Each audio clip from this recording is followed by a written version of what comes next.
Good evening, everybody, and welcome to another Friday at 5 p.m. And it is that time, a conversation with Brother Raymond.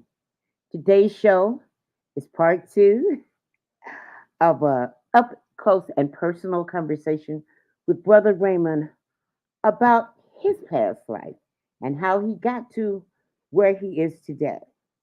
Before I call him in, I want to leave you with the saying. I want to put something on your mind and give you something to think about. God doesn't call the qualified, He qualifies the calling. Remember that. God doesn't call the qualified, He qualifies the calling. And I truly believe the reason that this man has a story to tell, I do believe that there is a calling upon his life. I believe there's a calling upon his life that he may not even know about. But I've had some strong feelings. But a lot of people, they don't share their past life stories with you.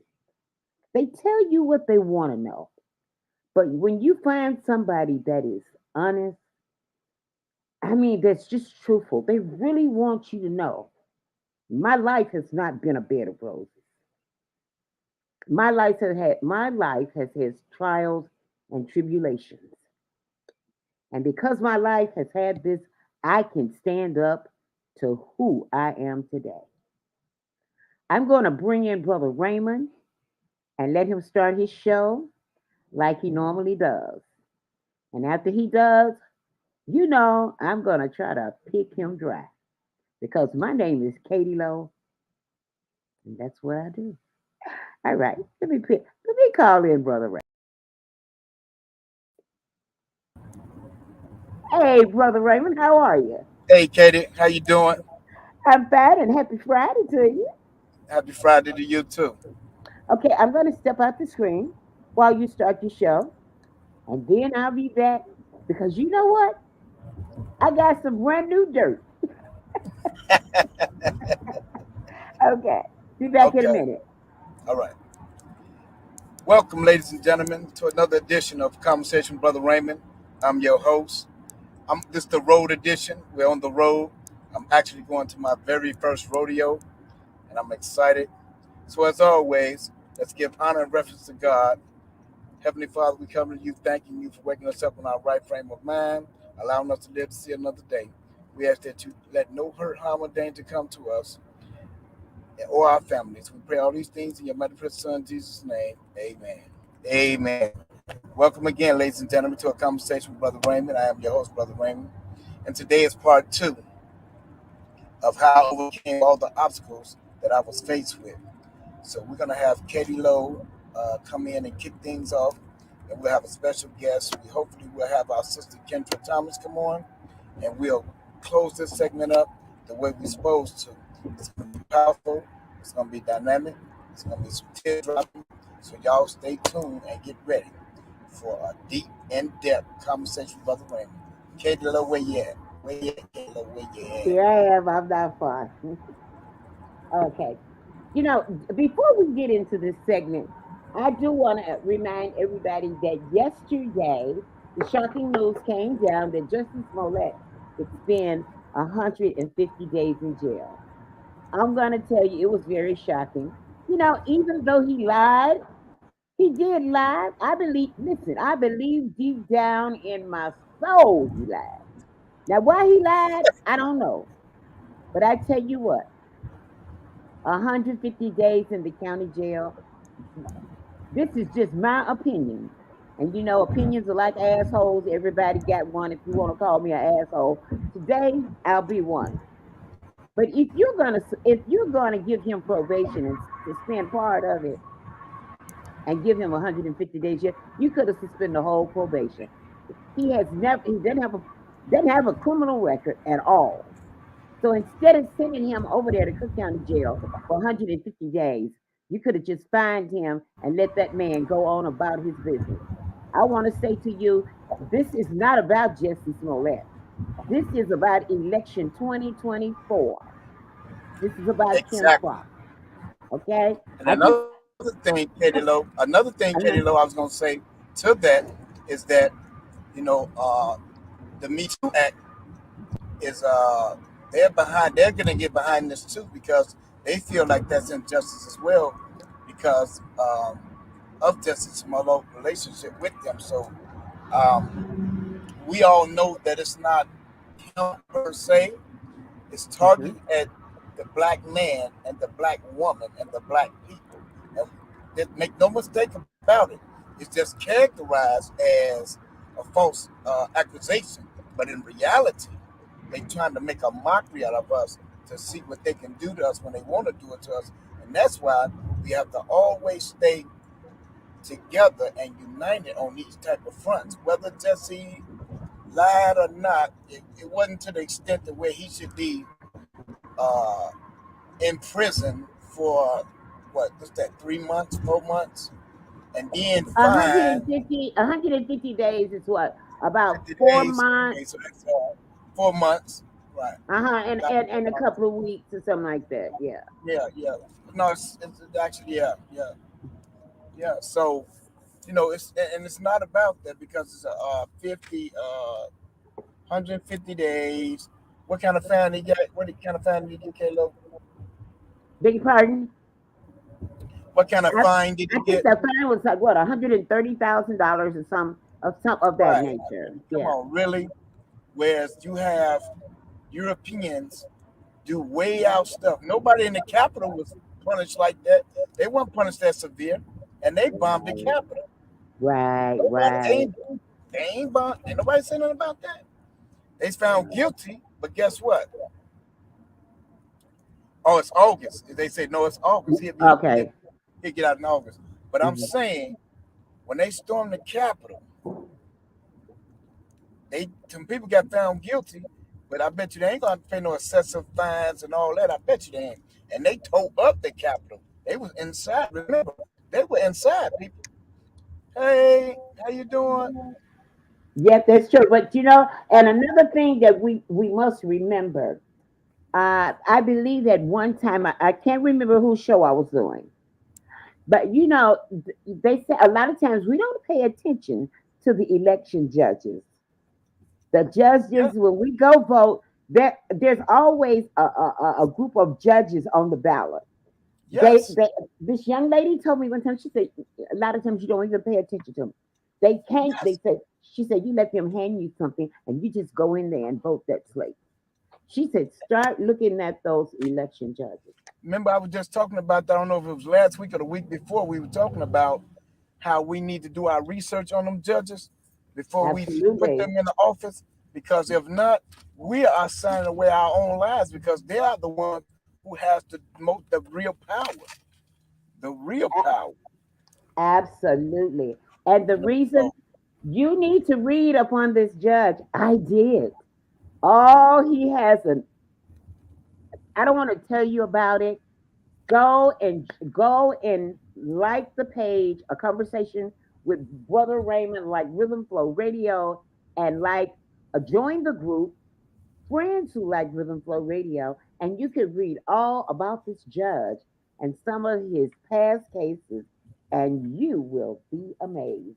Okay, now let me get my knife and fork and cut into this meat and potatoes. Okay. Last week, while we were here, we talked about Brother Raymond at 11 years old being a gangbanger. Later on in life, he became a crackhead. After being a crackhead, I think he went to prison. And after going to prison, he said and then he corrected me. He said, I didn't go to prison. Now, one time, I think he told me he went back 6 times before.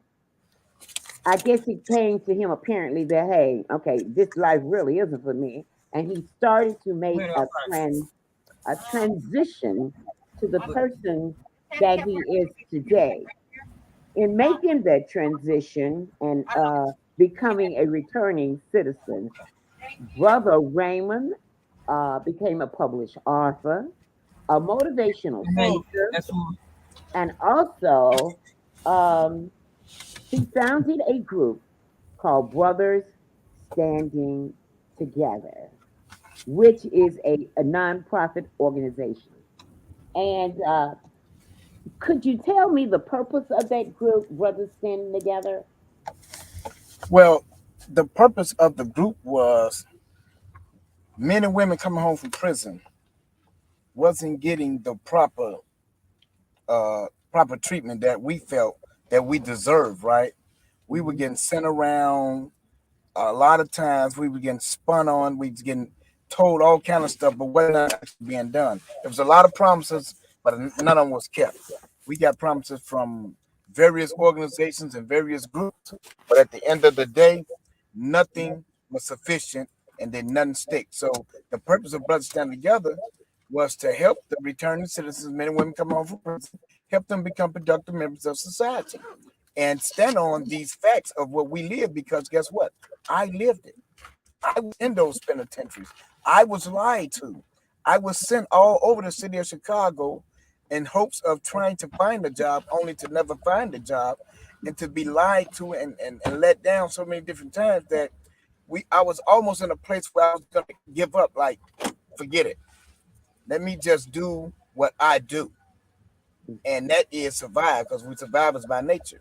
So that's why the program was created to help us to become productive members and change the mindset of how we live and how we carry ourselves. So doing that and preparing for that, that's how Brothers Stand Together was born because I had to use the same concept that I was brought up on, that was bestowed upon me in order to help our brothers and sisters so they can get some real help. When they come home, first of all, they tell us when they come home, you need ID. Hello, I just got out of jail. I don't have ID.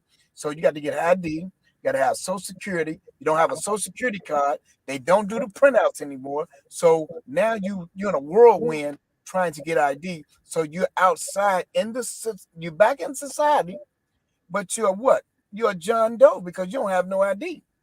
So if something happened to you, you won't even be able to. They won't even know who you are, or if the police pulled you over unless you keep. So we had to keep our jail identification on us, and they would tell us that still wasn't enough. So that's what the program was designed to do: help people get their IDs, birth certificate, the normal stuff to help them re-enter into society and help them become productive by helping them with those type of things. So that's why Hmm. BSC was created and it was born. Okay. Now you said when you got out of jail, or when you're released from Thank you. prison, because in jail they Mm-hmm. give you your ID back, right? But when you go to prison, No, they take no, no. no. Straighten me out. I don't Now know. they supposed to return it once you get out of jail, but as you go through them systems, this is another thing. Crook County was so crooked that when you go to jail, your your information and your ID and personal belongings is supposed to follow you. A lot of times it didn't follow us.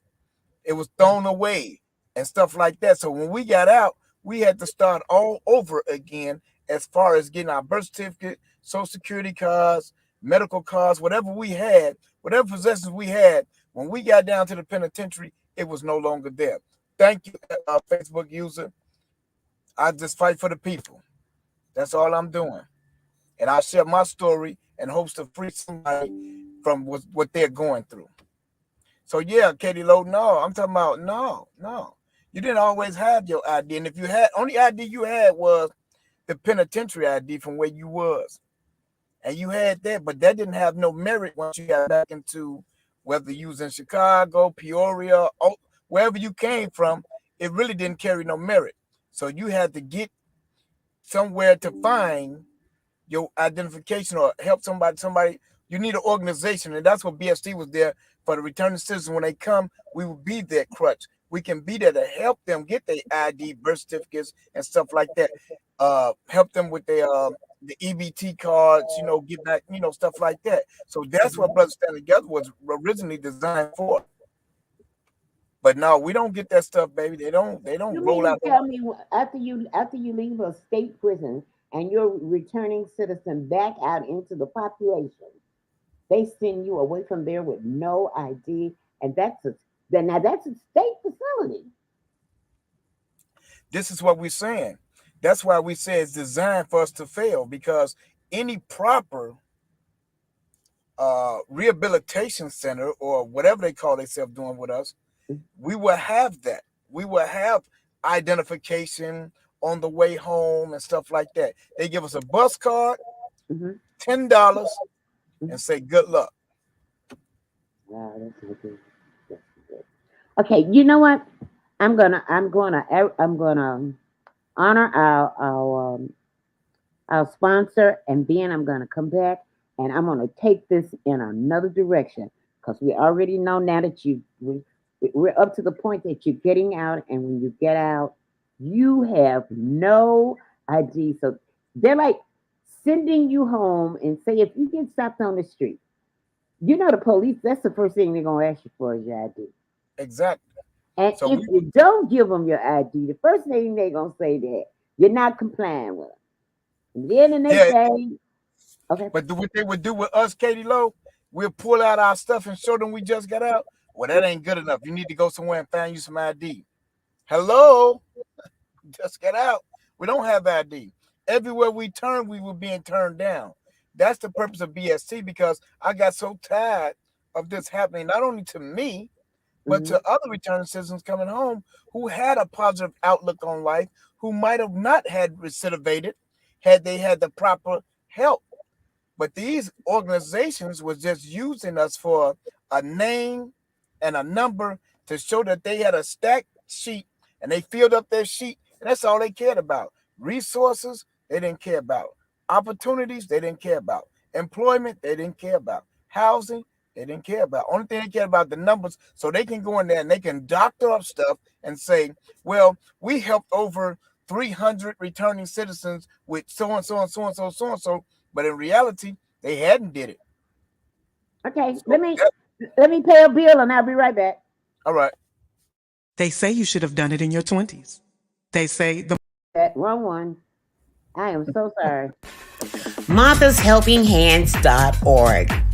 Make your donation today. A community service organization extended their hands by any means necessary. Whether it's sharing a hot meal, Martha's Helping Hands is there for you. Martha's Helping Hands also distributing clothing and hygiene products for men, women, and children of all ages. Make your donation today.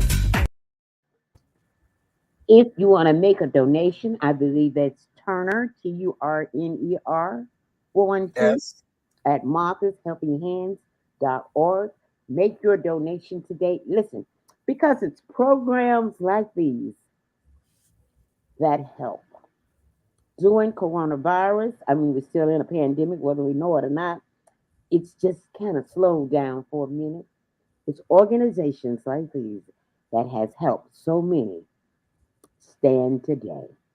So make your donation to Turner's 412 at marthashelpinghands.org. Okay, Brother Raymond, Yep.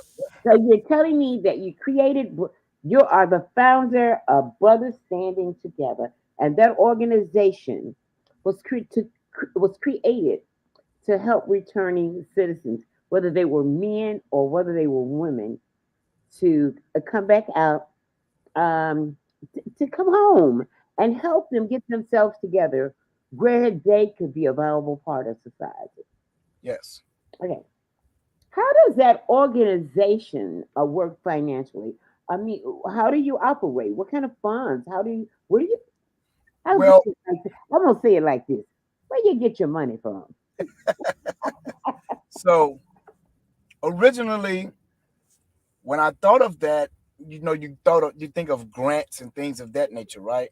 hmm But we at BST we took it a step further. We said, okay, we can submit grants, but if they don't, then we got to come out of our pocket. So I led by example. So I was working a job, so I would come out of my pocket to pay for toiletries, food, clothes, socks, whatever it was that we were getting what we wanted to do in order to make it happen.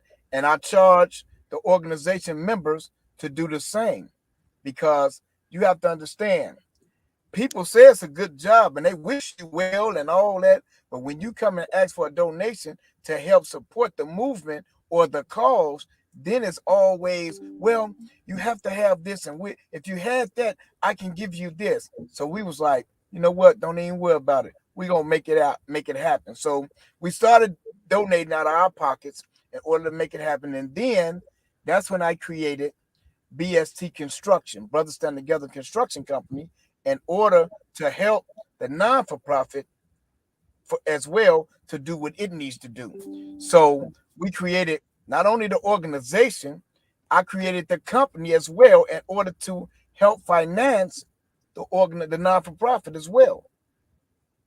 And that's how we were able to feed over, from year to date, it had to be over 1 million homeless people we done fed, clothed, and we fed the communities.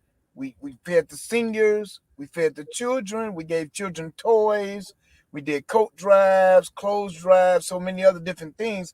That's how we were able to do it, because we had created a wealth, a job opportunities for the returning citizens, but we had to create the company in order to do that. So that's how one hand washed the other and both of them washed the face.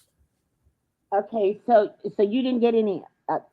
You didn't get any grant Let money. me backtrack on that, because I'll be telling a Okay, lie. wait a minute. I'm gonna tell you one of the reasons that I asked this. Okay, so you know my information is public on Facebook. Okay, Okay. you say Rhythm Flow Radio or Katie Law. I mean, I have nothing to hide, so my information is very public on Facebook. Okay. And I guess somebody decided to watch a show, and I guess they decided to shoot me a few questions. And you know when somebody shoot me some dirt, I just can't, I can't pick my rug up and sweep it under. I have to sweep it in the dustpan, and then I have to analyze it. So I'm just Okay. gonna be just totally frank. Now you can tell me it ain't my business, but somebody, I'm not going to. They don't have to worry about me putting their name out here or anything like that. Okay. But you know, somebody was saying as many times as you went up in the rehab house, and they say Mm-hmm. you was up in the rehab house quite often. They say you come to the rehab today and go out the back door. Okay, they say you was in and out of rehab Yeah. like people chew bubble gum. They chew the sugar out of it and spit it out. Yeah. Okay, Yeah. they said your organization brother had a lot of money, Mm-hmm. and I mean we talking about $500,000. Mm-hmm. Okay, and these people talking about they ask what happened to that $500,000. I'm like, what?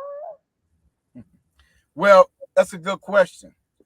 Oh, and like I was saying, as we created the construction company, the construction company was to employ the returning citizens. Okay. So as we employed the returning citizens, one thing we failed to do was to train them. So in other words, we were putting them in positions that they couldn't hold, and we were getting half done jobs. Jobs is being half done, contracts being half filled. And as everybody know, that comes not on the worker, but it falls on the company.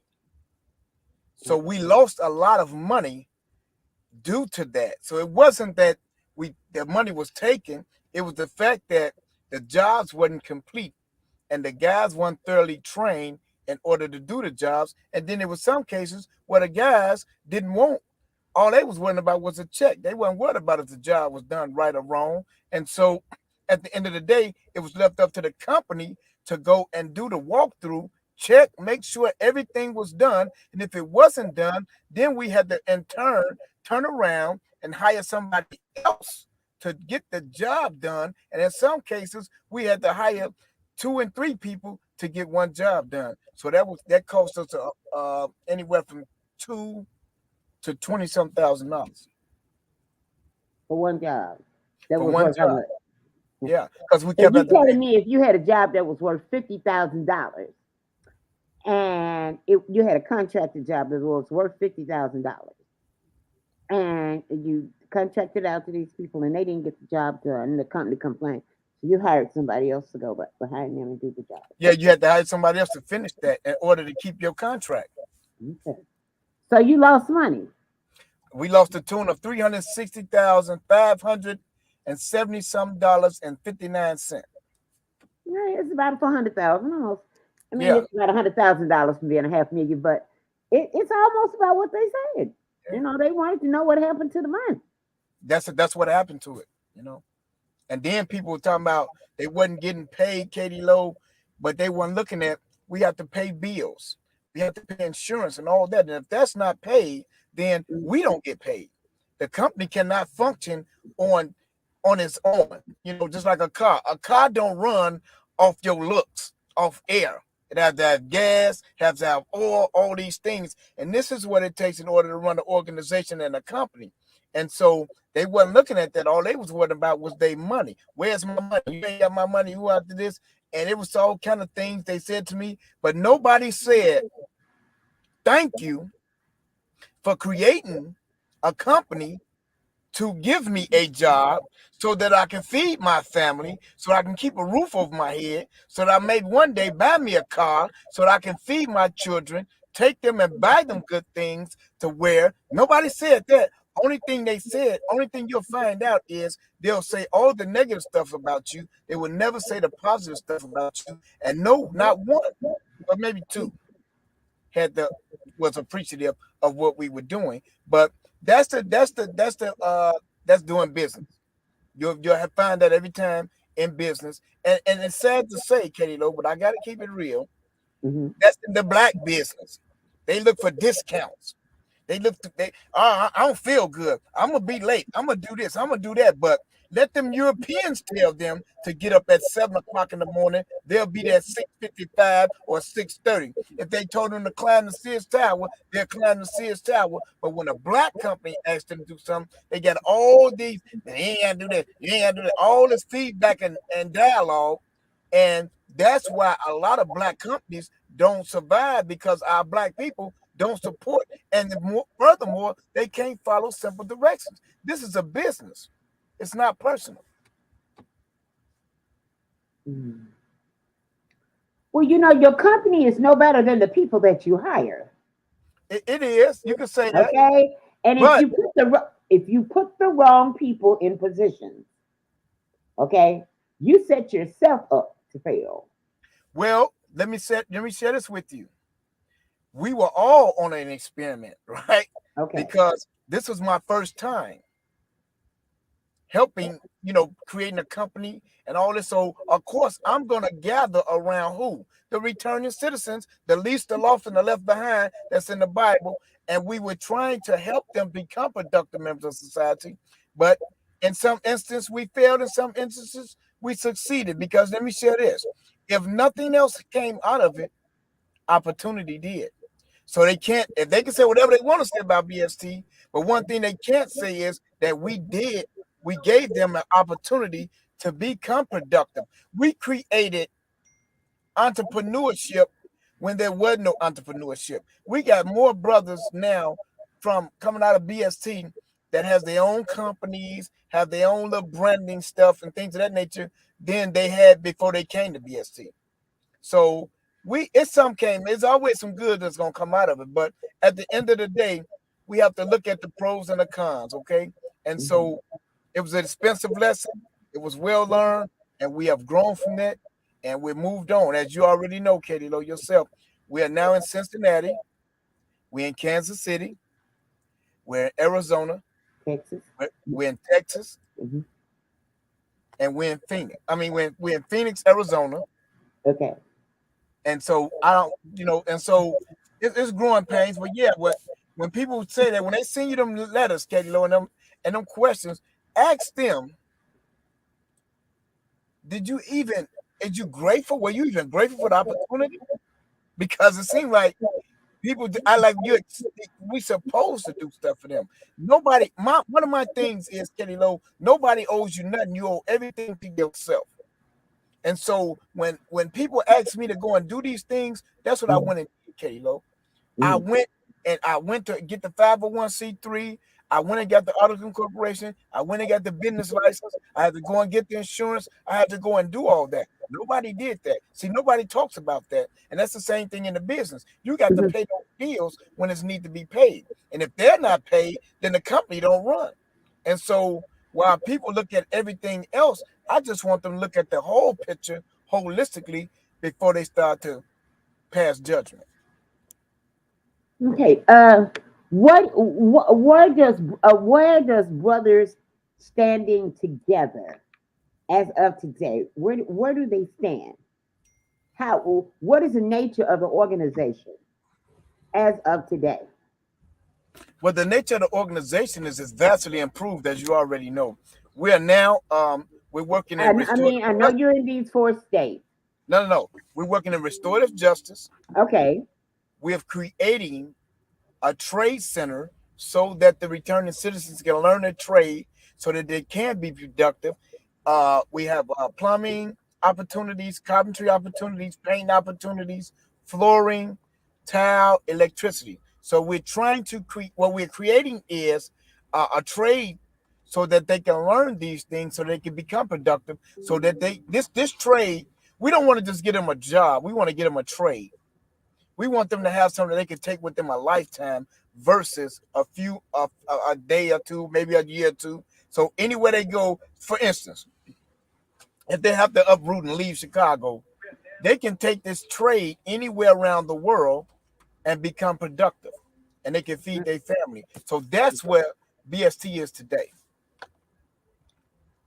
Okay. So you say you're creating a brick and mortar, or are you in this trade training or school that you're creating? Is this in the nature of a brick and mortar building school, or are you what they say? Are you uh, uh, hooking up with another organization or a school We're to working with implement this program? we're going to be working with a few other organizations and companies, and we're going to be working with a few elected officials in order to have the brick and mortar so that we can not only teach them the trade part of it, but it's an Mhm. educational part of it too. Because it's a lot of us just know how to do stuff, but we're not certified. And that's not to take nothing away from them, but when you don't have as they say, the piece of paper, then you don't count. So we want to make sure they got the piece of paper, but we want to know that they know their measurements and things of that nature as well. So when you call them out to your house, they'll know exactly what they're doing, as opposed to these rinky-dink programs that send them out 6 weeks and say, well, they certified. You can't be certified in 6 weeks. You just can't. It's impossible. Well, I mean, if you're going to work out in the trade field, don't you have to be a part of of the union? In Well, the labor that's the good thing about industry. it. And you can be, and that's optional now. You don't have to be in a trade because my good friend, Mark Carter, who is the president of the Black Contractors, just won that case, whereas you don't have to be unionized in order to receive contracts and to be able to do this work. As opposed to once upon a time you did. You can, but it's your choice. We're not saying we're against the union. We're saying you can't force us to be in the union if we don't want to be in the union. Uh, would you oppose? Would you oppose to it? Okay, let me do this. I want to word this the right way. Oh, I can just say it out like I want to do. Say it. Okay, would you oppose to being a part of the union? No, I wouldn't oppose to it. Okay, It's not a thing of being opposed to it. It's just the fact that if I so desire not to, then I don't want to be forced to. And that's what's been going on for the last 20 or 30 years, that if you wasn't union, you couldn't get these contracts that we I get was a today. proud. I want to say that I was a proud to be part of Local 241, and I'm going to tell you that Local 241 is the Amalgamated Transit Union. Uh-huh. And because I was a part of that union, after retirement, talking to some other people my age and looking at the difference in our Social Security, and some of it is by a difference of $1,200 or $1,300 that I may be getting more and they may be getting less Yeah. because of the union and what I was making. Uh, Sometimes the union can work in your favor. A lot of people think that it doesn't. I can just say I'm thankful that it worked in my favor, because I didn't have to fight for 15. I was making 15 way before it came to be a minimum wage in Chicago. And see, that's another thing. That's another thing when you play the tape back with BST. BST had it where brothers and sisters was making $20 an hour when it was only minimum wage was only $11 and $12 at the time. It's just Well, in that the city of Chicago, in the city of because the Chicago. minimum wage is okay. This is, I'm glad you brought that up because the minimum wage in the city of Chicago is $15 an hour, but the Now, federal minimum wage is only what is it, $7.53 or $7.50 an hour? okay, look, what you got to see is it's now in the 220s. It's doing that. It's So what? when we started, and it just started now. See, back then it was only $10 and $12, in some cases $11 an hour. So this is what we were saying was BST was empowering our people. So we were giving them $20 an hour. And anybody, whether they like us or they hate us, they cannot deny the fact that that's what we paid. And while it took longer sometimes to get paid due to contract dispute, everybody got paid. So when you look at the timeline right now, Katie Lowe, it's $15 an hour. And you look back 4 years, we had 4 to 5 years ago, we had people making $20 an hour back then. So right now, they'll be an equivalent of like union fare right now, making what? $30, $35 an hour. Union wasn't even, they make what, $35 per hour, and they were making $20 back then, and they didn't even have no certification. So them the things that BST was providing and that people wasn't providing, and nobody looked at that.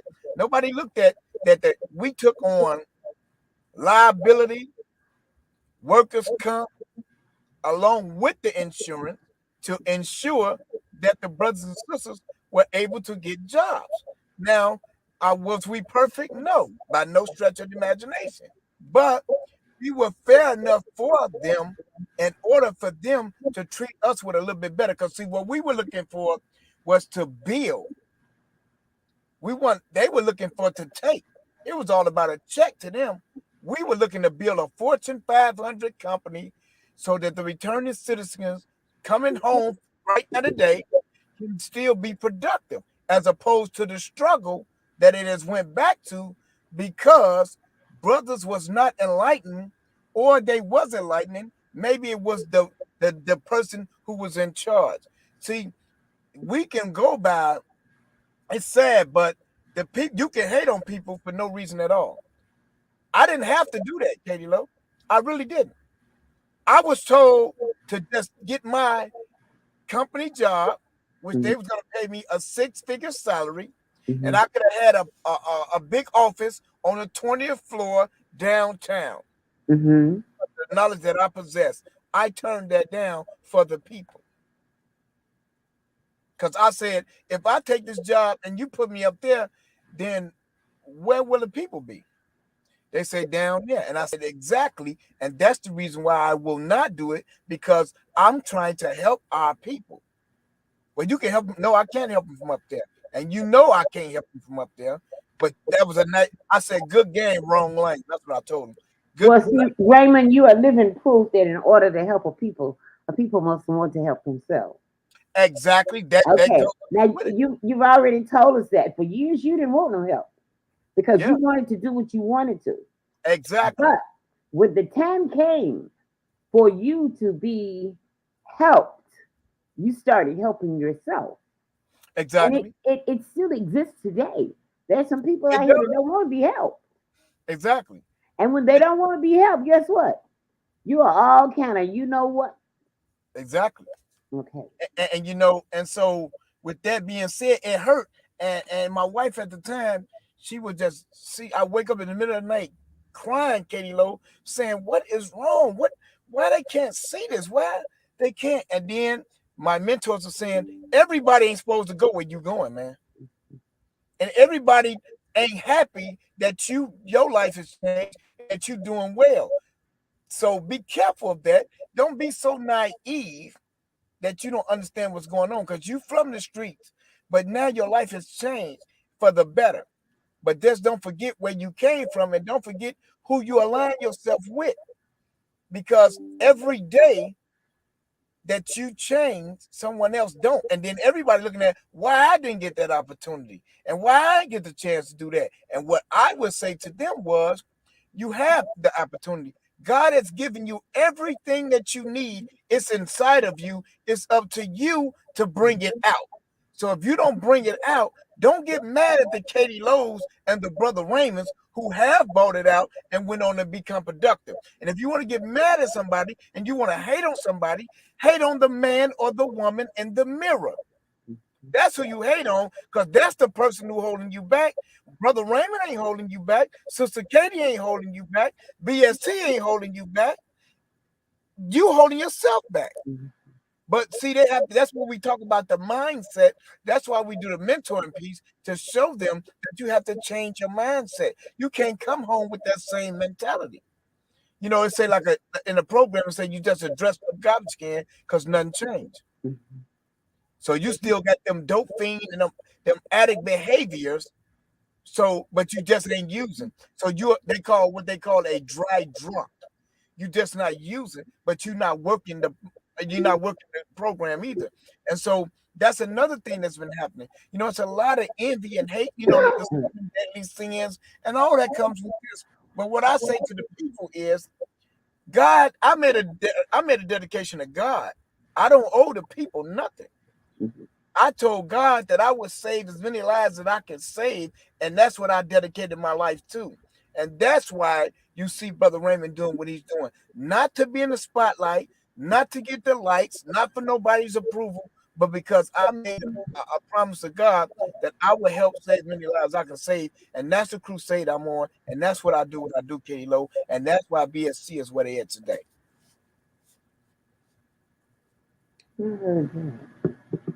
Okay, let me say this to you.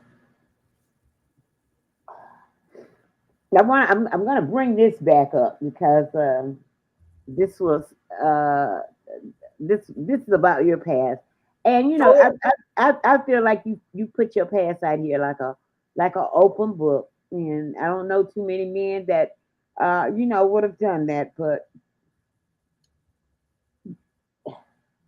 I want you to tell the public, anybody that may be listening, that may be going through a struggle right now, how you struggled with addiction before you got straight. Just let them know, because this person was there. Well, he was in and out of what is it, rehab? I was in that rehab so much, and the penitentiary, the Cook County jails, so much where they knew me. And that's how many times, you know, at one point they called me can't get right. Can't get They right. called you what? Can't get right. Because I couldn't get it right. I would get 6 months, I would get 9 months, I would get 10 months, I would get 11 months, and I knock myself back off. I relapse. Because I was afraid of success. That's what it was. I was running from success. I was afraid of being successful. But if you make a decision to change your will and your life over, then you can change. And it might don't happen today. Might happen tomorrow. But if you never give up, and God is living proof that if you allow him to come into your life, he can change your life. It's not just me, it's millions others like me who have once was, but now we're on a different path. But yes, I went through struggles with addiction. I fought. I lived in abandonments. I lived in crack houses. I lived in dope galleries. I lived outside. I fought this demon so hard with all I had, but I didn't know how to overcome it. So I had to go to a place called Alcoholic Anonymous in order to learn about my disease, because all the time it was only 10%. That usage was 10%. 90% of it was my thinking. And so once I was able to submit and let go and let God and take a few suggestions, then and only then was I able to recover. And then I did it repetitiously every day. I would get up every day. Started from day one, I get up every day. It's a new day, A new same fight, different round. And I would do it every day. And I would tell myself, you're more than what they say you is. You more than what you think you is. Because the real battle is here. It's not in society, it's in your mind. It's you allowing people to live rent-free in your head, telling you you're not this, you're not that, you'll never be this, you'll never be that. You can't stop this, you can't stop that. And if you don't have this, you're not accepted. And all that old crap. And that's what keep us out there for all these many years. It kept me out there for many years, following what people thought of me and not what I thought of myself. Mm-hmm. And once I said I can learn myself, it was okay to be Raymond and not Joe Blow and Lil Willie, then that's when I was able to recover, fully recover. And then from that recovery, I asked God to deliver me, and that's when he delivered me, and I was able to help deliver other people. Okay, let me pay a bill, and then we're gonna come back, and we're gonna get into the last segment of a conversation with Brother Raymond. And I mean, you have really spilled the beans. Okay. Well, that's we got all that said, in order to keep it, you got to give it away. All right, look. MarthasHelpingHands.org. Make your donation today. A community service organization extended their hands by any means necessary. Whether it's sharing a hot meal, Martha's Helping Hands is there for you. Martha's Helping Hands also distributing clothing and hygiene products for men, women, and children of all ages. Make your donation today. All right, MarthasHelpingHands.org. Make your donation today. Hey. Okay. Community service organizations are organizations that, some of us depend on. We need those organizations just to make ends meet. So Martha's Helping Hands, make your donations today.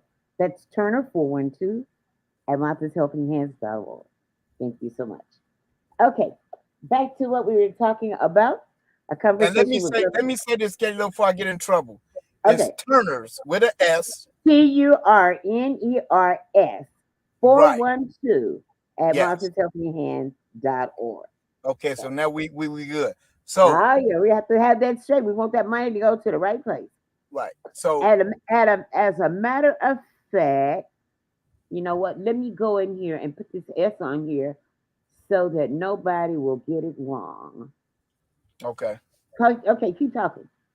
So, and then when you think about people coming back, now, the Bible said that a prophet would not be welcome in his own home, that he would be met with strife and resistance. And so that's what I felt like when I came home, when I went back home to Cabrini.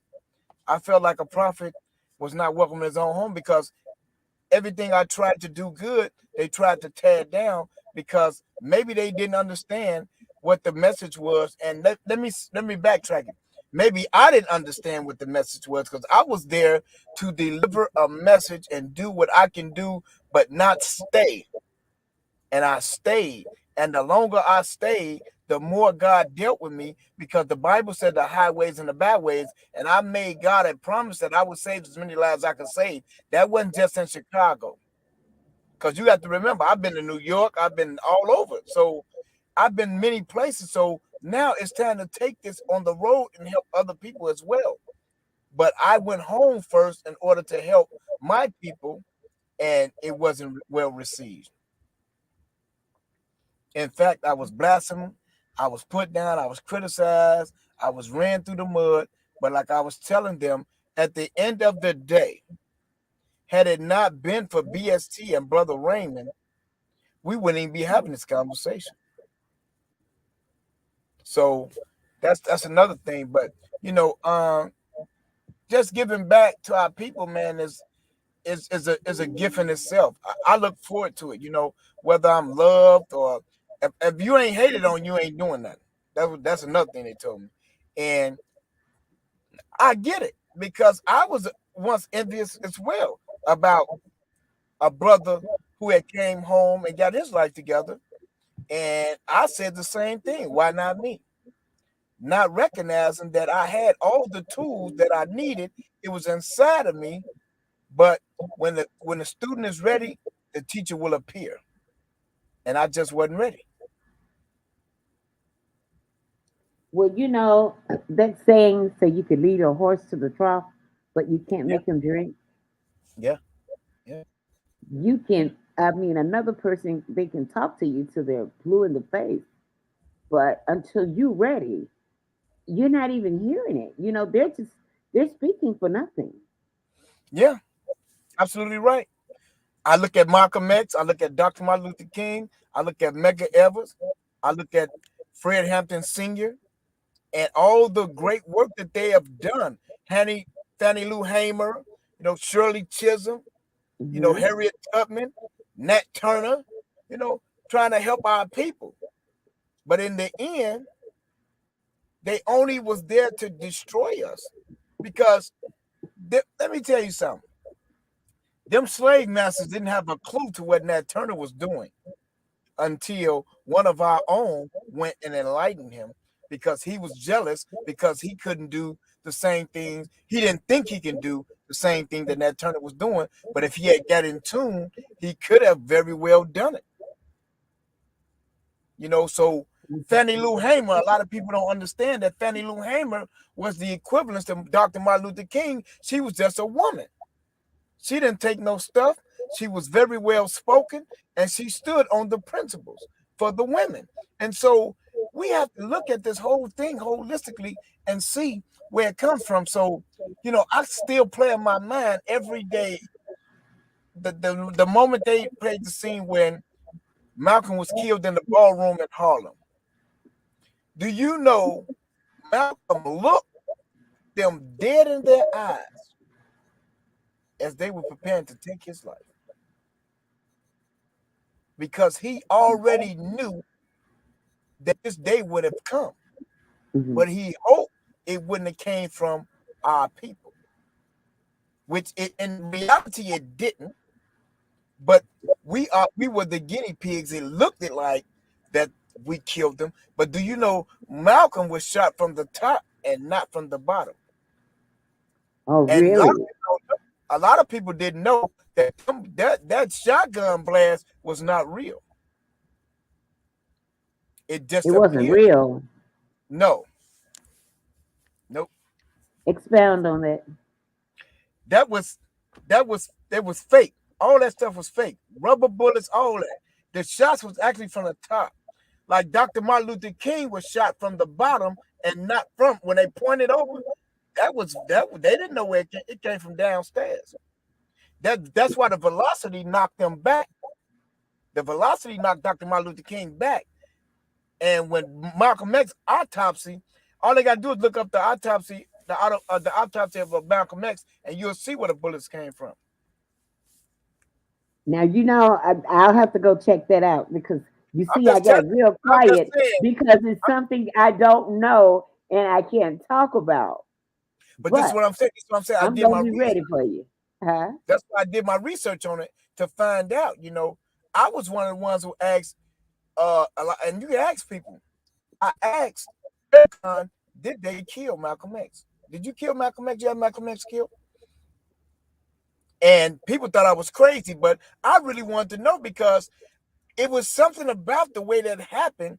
It just didn't sit well with me, But again, we don't know, so we assume, like nobody knew the horrors I was going through. Katie Lowe, could you imagine waking up and going to a meeting and your accountant tells you that your company is negative $360,000, 500 and some odd dollars, and you have never even seen the likes of this, not even for real in dope money, and doing this legitimately and trying to help. You know I how just want to. bad. Who was your bookkeeper? Who was your bookkeeper? No, Who it paid wasn't. your bills? Who signed your check? Oh no. Hopefully he'll chime back in because I surely want to know the answer to that question. Hopefully he'll sign back in. Just hold on, everybody. Don't leave. Let's pay another bill while we're waiting on him to I'm sign back. back I in. think I'm back. Am I back? Well, we can hear you. Okay, Hello? so I don't know what's going on, but the devil is a lie. But we were putting so much out, Katie. Though this is what I want people to understand. We're putting so much. It said your browser has lost connection to your camera. Make sure you have the right camera selected and close any other. I don't have another camera. It's all right. We can hear you. Keep So talking. what happened was at the end of the day was nothing set up right. And with me moving all over the place, I'm study creating, but we wasn't profiting. I'll say that because when we looked up and seen that tune of how much we had lost, it hurt so bad. It was like, wow, I couldn't believe it. But then when I played the tape back a year later, I can fully see how we lost that because wasn't no investment. If you take if your account is $1 million and you just keep taking and taking, the account ain't gonna be $1 million at the end of the year. So it's gonna, and you can take so much to where you can hurt yourself, and that's what happened. Trying to please others, BST hurt themselves, and I take full blame responsibility for that. But when people talk about all the monies that we have and all what we doing, nobody's looking at the trials and tribulations that we go through. Nobody's looking at the net losses that we go through and things of that nature. So I just want people to look and understand about how a business is fully ran. It's not ran off your feelings and how much you like somebody and what you think about somebody. It goes off of economics. So if your money is not in place and is not properly used, then you'll lose it. And unfortunately for us, we lost it. But through God's grace and mercy, we're back on the rise. So I'm grateful for the opportunity. And here again, I can add that to the testimony to say that I overcame that where a lot of people and a lot of companies wouldn't have been able to overcome that. So who's your bookkeeper? Who's writing your check? Who's I mean I want to know because somebody Well, was keeping it. I have to keep that discreet for business purposes only. But let me say Okay, this: okay, trial and errors and everything. all right, all right. And so you live and you learn. That's the thing about it. The mistake was made. I had to learn from that mistake so that I don't make that mistake again. And so BST is in a position to never make that mistake again. You know what? At least you're honest. And you know what I noticed? The only person you threw under the bus was yourself. I Oh yeah. respect that. I totally respect that. I didn't last Friday and today. I've been waiting for you to throw somebody under the bus because that's what people do. They always throw somebody else. I did this because I did that because you only say I did things because this was what Raymond wanted to do it. Yeah, Raymond because said, at the end of the day, you if you do all of that, that's fine and dandy. But what they taught me was I would be taking the focus off somebody else, off myself, and putting it on somebody else. When the truth lies with the man in the mirror. I am the man in the mirror. I am the founder and the CEO of Brothers Standing Together. And I take full responsibility for everything that has happened to and for BST. I'm not pointing no fingers at nobody. I don't have no blame game, and I'm not hating on nobody. I love everybody, and there's nothing they can do about it. That's the bottom line. Because I'm not here. I'm not here to be pointing a finger or saying this didn't happen because of you. This didn't happen because of that. No, it didn't happen because it was no unity. Because in everything you need unity. And if you don't have any unity, you will have despair and disruption. And that's what happened. And I, as the head of BST and the founder, I take full responsibility for that. Bottom line. All right. Is there anything that you would like to leave your audience with? I'm going to tell you something. I really enjoyed talking to you. I mean, I've been knowing you for quite a while now, but I have learned so much about you in these last 2 sessions going one-on-one. I've learned some things about you that I never knew in life. All right. And I thank you. Now, I can't believe that the hour has gone by this fast, but is there anything that you want to talk about? I mean, you told me a lot. I hope people have listened. I hope that if there's a person out there that's stuck in an addiction, that you've learned something here. If there's a person out there holding a grudge, I hope you have learned how not to hold that grudge, because, listen, you will not get anywhere. I hope that if you think that, you can't be truthful with yourself, I hope that there's somebody that listens to this show and learn that you don't allow your past to dictate your future. Right. That's one of the things I always say. That's what I always say. I will not let the wreckage of my past reflect on my future, nor would I let anybody else. And I just want to leave people with this. An hour of your time is an hour of your life. You don't get that back. So make the best of every minute and every hour, every second of your life so that it can be productive, whether it's big or small. As long as you're doing something productive for yourself and others, God's light will always shine on you. And when they send you hatred and criticism, accept it, because that's only learning. It's a learning period for yourself in order for you to go back and take a look at something that you might have or might not have done. So when you play the tape back, play it all the way back and hold nobody accountable for what you did or didn't do. And just take this as a learning and grow from it, because that's what I've done. I've taken this and I've learned from it. I don't cry about it, and I share it to the world, because I want everybody. I want you to be free. If you're in addiction, I want to break you from that. If you're homelessness, I want to break you from that. If you're steady going to jail, I want to break you from that. I want to break you from feeling like you're not worthy, because you are. Because guess what? Brother Raymond was in the same predicament.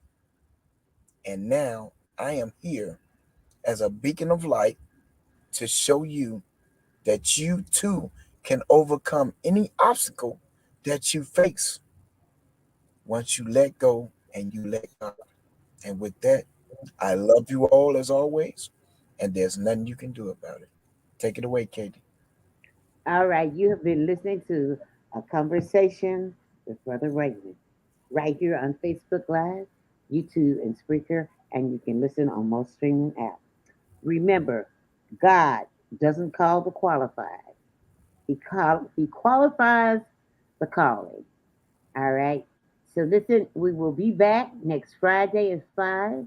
Until then, I want to remind you that today's show was sponsored by none other than Martha's Helping Hand.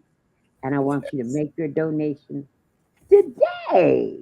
MarthasHelpingHands.org. Make your donation today. A community service organization extended their hands by any means necessary. Whether it's sharing a hot meal, Martha's Helping Hands is there for you. Martha's Helping Hands also distributing clothing and hygiene products for men, women, and children of all ages. Make your donation today.